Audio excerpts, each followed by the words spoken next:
கடந்த சில நாட்களாக இலங்கையிலும் சரி சர்வதேச அளவிலும் சரி பேசுபொருளாக மாறியிருக்கின்ற ஒரு விடயம்தான் உகந்தை முருகன் ஆலய சூழலிலே திடீரென வியாபித்திருக்கின்ற புத்தர் சிலை தொடர்பான விடயம் பேசுபொருளாக மாறியிருக்கிறது. இந்த விடயம் தொடர்பாக நானும் பல செய்திகளை வெளியிட்டிருக்கின்றேன். அந்த அடிப்படையில் இன்றைய தினம் நாங்கள் உகந்தை ஆலயத்திற்கு வருகை தந்திருக்கின்றோம். என்னோடு சில செயற்பாட்டாளர்களும் ஊடகவியலாளர்களும் வருகை தந்திருக்கின்றார்கள். இந்த இடத்திலே நாங்கள் வந்து இந்த விடயத்தை ஆராய்கிற போது உண்மையிலே இந்த இடத்திலே சிலை நிறுவப்பட்டிருக்கிறது.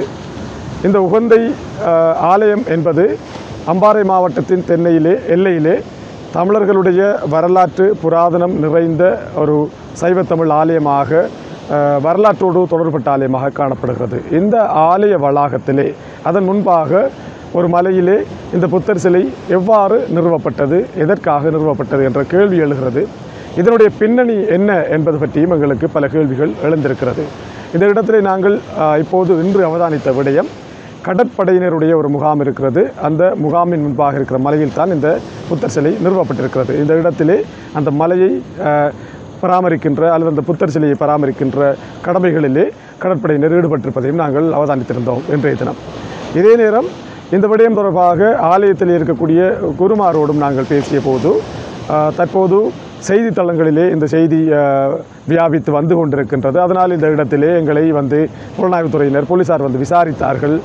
இந்த இடத்திலே பாதுகாப்புக்காகவும் நின்றார்கள் என்றெல்லாம் கூறியிருந்தார்கள். அதே நேரம் அந்த குருவிலே ஒருவர் கூறியிருந்தார், இந்த சிலை உகந்தை முருகன் ஆலய வளாகத்திலே இல்லை, அதற்கு அப்புறமாக இருக்கிற ஒரு இடத்தில் இருக்கிறது என்று அவர் கூறியிருந்தார். ஆனால் அவ்வாறு இல்லை, அது உகந்தை முருகன் ஆலய வளாகம்தான்.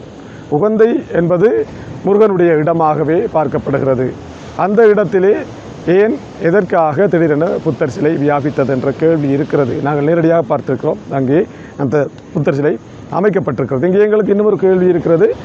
உகந்தை மலையின் வள்ளிமலை மலையில் இருக்கின்ற வள்ளிமலையின் பின்புறமாக அமைக்கப்பட இருந்த முருகன் சிலை அமைக்கின்ற பணியை வன இலாகாவினரும் ஏனைய அரச திணைக்களங்களும் தடை செய்திருந்தார்கள்.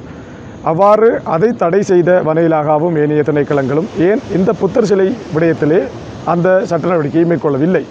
எனவே எங்களுக்கு ஒரு உரிமையும் அவர்களுக்கு ஒரு உரிமையும், எங்களுக்கு ஒரு நீதியும் அவர்களுக்கு ஒரு நீதியுமா என்ற ஒரு கேள்வியும் எங்களுக்கு எழுகிறது என்பதோடு இந்த புத்தர் சிலை ஏன் அமைக்கப்பட்டது, இதனுடைய பின்னணி என்ன என்பது பற்றி உடனடியாக உரிய அரசு அதிகாரிகளும் அரசாங்கமும் விசாரணை செய்ய வேண்டும். அதேபோன்று எங்களுடைய பிரதேசங்களைச் சேர்ந்த தமிழ் அரசியல்வாதிகளும் இந்த விடயத்திலே தலையீடு செய்து இந்த சிலை ஏன் நிறுவப்பட்டது, யாரால் நிறுவப்பட்டது, இதனுடைய பின்னணி என்ன என்பதை ஆராய வேண்டும். அத்தோடு இந்த உகந்தை முருகன் ஆலய வளாகத்திலே அந்த சூழலில் அமைக்கப்பட்டிருக்கின்ற இந்த புத்தர் சிலை அகற்றப்பட வேண்டும் என்றும் எங்களுடைய கோரிக்கையை நாங்கள் முன்வைக்கின்றோம். நான் தாமோதரம் பிரதீபன், மனித உரிமை செயற்பாட்டாளர், அம்பாறை மாவட்ட வலிந்து காணாமலாக்கப்பட்ட சங்கத்தினுடைய ஆலோசகராக இருக்கின்றேன்.